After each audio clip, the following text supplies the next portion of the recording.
Gastrointestinal tract. GIT के सारे parts का नाम याद है आपको। पहला पार्ट क्या है? माउथ, ठीक है, माउथ के बाद दूसरा फेरिंग्स, तीसरा एसोफेगस, चौथा स्टमक, फिर स्मॉल इंटेस्टाइन और लार्ज इंटेस्टाइन। हम लोगों ने स्टमक तक की पढ़ाई कर ली थी, लास्ट क्लास तक हम लोगों ने पढ़ लिया था। माउथ के कितने पार्ट होते हैं याद सबको? लिप्स है, बकल कैविटी है, ठीक है, लिप्स है, जॉ है, मैक्सिला मैंडिबल, टीथ है, टंग है, सैलिवरी ग्लैंड, एक और था palate, hard palate, soft palate, ठीक है। ये पूरा पार्ट होता है। हम लोग स्टमक तक पढ़ लिए थे। आज क्लास करेंगे हम इंटेस्टाइन के बारे में। इंटेस्टाइन मतलब आंत होती है और ये हमारे पूरे बॉडी का सबसे लॉन्गेस्ट पार्ट हो सकता है, ठीक है। सबसे वाइडेस्ट पार्ट में होता है स्टमक, चौड़ा होता है, ये लॉन्गेस्ट पार्ट होता है। इसमें क्या होता है कि दो इंटेस्टाइन होता है, एक स्मॉल और एक लार्ज। पहले स्मॉल आता है फिर लार्ज। उनका था आपको डीजी लहबाती ना, जेजुनम और ठीक है। तो अब इसमें क्या था, हमने बताया था कि जो आपका पूरे पार्ट ध्यान से देखिएगा, ये पूरा एक स्ट्रक्चर दिख रहा है आपको। साइड में जो बड़ी बड़ी बाउंड्री दिख रही है वो लार्ज इंटेस्टाइन है और बीच में जो छोटे मोटे सांप की तरह फैले हुए हैं ये हमारे क्या है? Small intestine. तो स्मॉल इंटेस्टाइन स्ट्रक्चर कुछ खास काम नहीं है। डुओडेनम है, जेजुनम है और लास्ट वाला पार्ट क्या है? इलियम। और जो इलियम वाला पोर्शन है वो स्मॉल इंटेस्टाइन, लार्ज इंटेस्टाइन के पहले पार्ट सीकम के साथ जुड़ा होता है। और जिस जंक्शन पे स्मॉल इंटेस्टाइन का आखिरी भाग यानी कि इलियम और लार्ज इंटेस्टाइन का पहला भाग यानी कि सीकम जिस जंक्शन पे जुड़े होते हैं इन्हें कहते हैं इलियोसीकल जंक्शन। क्या कहते हैं? इलियोसीकल जंक्शन। इलियोसीकल जंक्शन के द्वारा स्मॉल इंटेस्टाइन लार्ज इंटेस्टाइन से जुड़ा होता है। तो स्मॉल इंटेस्टाइन के स्ट्रक्चर में बहुत खास चीजें नहीं है, बस सिंपल से डालो कि स्मॉल इंटेस्टाइन जो होता है वो शरीर का सबसे लंबा भाग होता है। इसकी लंबाई लगभग होती है 5 से 6 मीटर या हम लगभग 20 फीट मान सकते हैं इसको। 20 फीट या 5 से 6 मीटर अगर हम इसकी बात करें तो ये 5 से 6 मीटर होता है या हम इसको करीब 20 फीट के आसपास मानते हैं। 20 फीट बहुत होता है, यानी अगर आप अपना आंख लटका दो 2 मंजिला बिल्डिंग से तो पहला जमीन आपको आकर छू लेगा, इतना लंबा आंख होता है इंसान का। स्मॉल इंटेस्टाइन की बात करें ये इतना लंबा होता है और इसके स्ट्रक्चर में कुछ खासियत ये होती है कि जो इसका स्ट्रक्चर होता है, इसके स्ट्रक्चर हमको पाइप की तरह दिख रहा है, लेकिन इस पाइप के अंदर भी कुछ खासियत ये होती है कि ये कुछ यू स्ट्रक्चर होता है, ठीक है। इसका स्मॉल इंटेस्टाइन का स्ट्रक्चर क्या होता है? कुछ यू होता है और इस वाले पोर्शन को विलाई कहते हैं। क्या बोलते हैं? विलाई। विलाई के साथ खासियत क्या है कि जो इसका ये हमको पतला पाइप दिख रहा है, पाइप एक्चुअली इसके अंदर भी ऐसे फोल्डिंग बनी हुई है, इसे तहे कहते हैं, फोल्डिंग कहते हैं, इसको विलाई कहते हैं। इसका खासियत ये है कि जब खाना इधर से गुजरेगा तो उसको ज्यादा सरफेस एरिया मिलेगा। क्या मिलेगा? ज्यादा सरफेस। और इसके अंदर कुछ पार्ट होते हैं जैसे इसके अंदर लैक्टियल होता है, ठीक है, जो कि खाने को एब्जॉर्प्शन में हेल्प करता है। इसके अंदर पार्ट होता है लैक्टियल। तो विलाई के साथ फायदा क्या है? ये जैसे आप लोगों की कुंभ मेला चल रहा है, आप देखते हैं कि नॉर्मल डेज में आप मेला जाते हैं, जैसे आपको यहाँ से हनुमान मंदिर जाना है, दूरी है 100 मीटर की, आप सीधे चले गए। लेकिन जब बहुत भीड़ कंट्रोल करनी होती है तो सरकारें क्या करती है? बाली गड़ा देती है, ये ऐसे घुमाती है ना, यानी जाना 100 मीटर है लेकिन आप कम से कम 1 किलोमीटर वो घुमा देंगे, ऐसे घुमाएंगे, ऐसे चले फिर आपको मंदिर ले जाएंगे, बना देते हैं बल्ली के सेक्शन। वो क्यों बनाते हैं? ताकि भीड़ कंट्रोल हो जाए। तो लेकिन जब आप जो 100 मीटर की दूरी जब आप इस तरह पूरी किए तो आप कम से कम कितना चले? 1 किलोमीटर से, यानी 10 गुना बढ़ गई। उसी तरह दूरी स्मॉल इंटेस्टाइन की भले 1.5 मीटर है, 5-6 मीटर है, लेकिन इस तरह होने के कारण ये लगभग मान लो कि 50 से 60 मीटर के बराबर हो जाती है 5-6 मीटर, लेकिन इस तरह होने के कारण वो दूरी करीब 50-60 मीटर हो जाती है। यानी खाना ज्यादा देर तक पास करेगा, यानी खाना ज्यादा देर तक हमारे बॉडी के अंदर बना रहेगा। आप सोचो अगर ये दूरी कम होती, यहाँ से खाते यहाँ से निकल जाते, लेकिन अब यूं ऐसे खाना जा रहा है, जो खाना हमने खाया है वो खाना काफी लंबे समय तक हमारे इंटेस्टाइन में पड़ा रहेगा। पड़ा तो नहीं रहता, वो मूवमेंट करता रहता, लेकिन रास्ता इतना लंबा हो गया है कि उसको काफी समय लगता है शरीर से बाहर।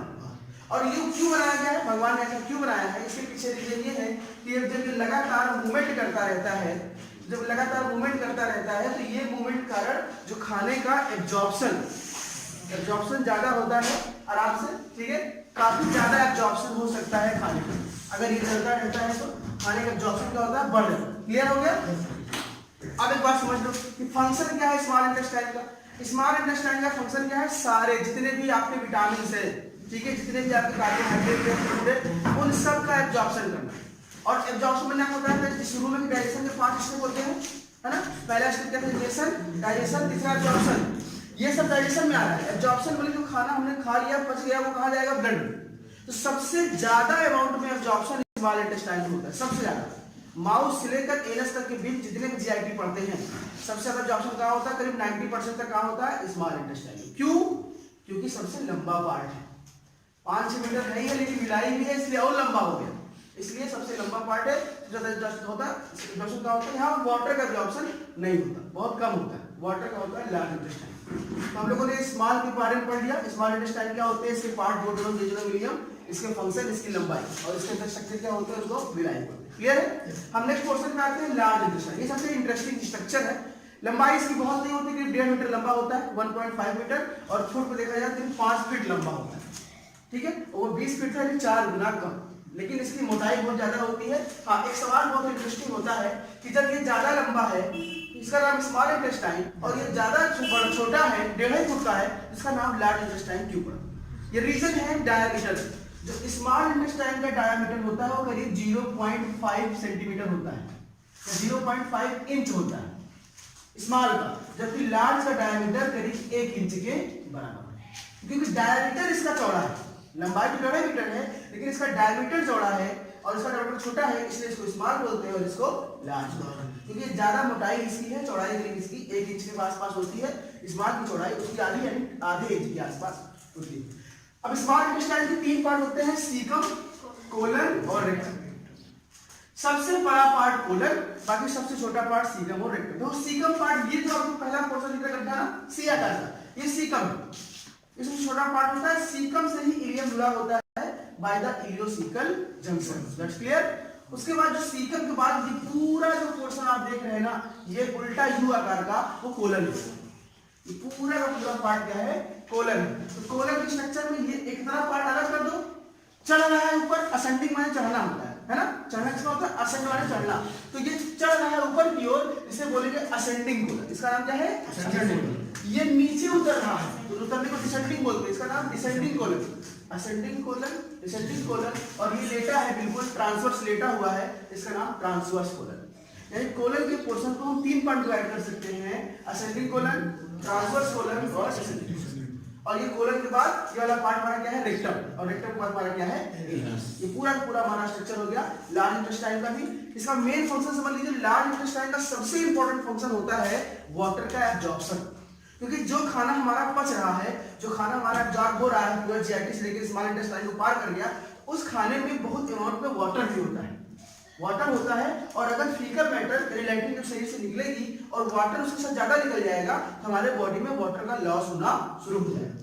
तो लार्ज इंटेस्टाइन को ये काम दिया गया है, भगवान ने उनको ये काम दिया है, स्मॉल वाले को बोला कि तुम सारे भोजन का पाचन एब्जॉर्प्शन करना, इससे बोला तुम भी एब्जॉर्प्शन करना, अगर जो ये छोड़ देगा उसको तुम एब्जॉर्ब कर लेना। और उसके साथ साथ जितने भी वाटर कंटेंट है, करीब पूरे भोजन का 60 से 70% पानी तो एब्जॉर्ब कर, ठीक है, एब्जॉर्ब कर लेना, उसे क्या बोलते हैं हम लोग, ये फिर फीकल मैटर यहाँ से निकल जाता है। अब देखो यहाँ पे फंक्शन समझो इंटेस्टाइन का, लार्ज का।